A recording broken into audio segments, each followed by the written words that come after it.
Many people think speaking fast makes them sound more natural. I don't think that's true. Listen to these two versions. Okay, let me check the sentence. Version 1. I really wanted to tell you that I really appreciate your help. Version 2. I really wanted to tell you that I really appreciate your help. Same sentence, different delivery.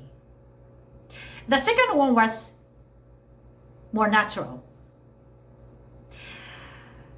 It's not because I spoke faster, it's because I used reductions, natural rhythm, stress, and a small pause.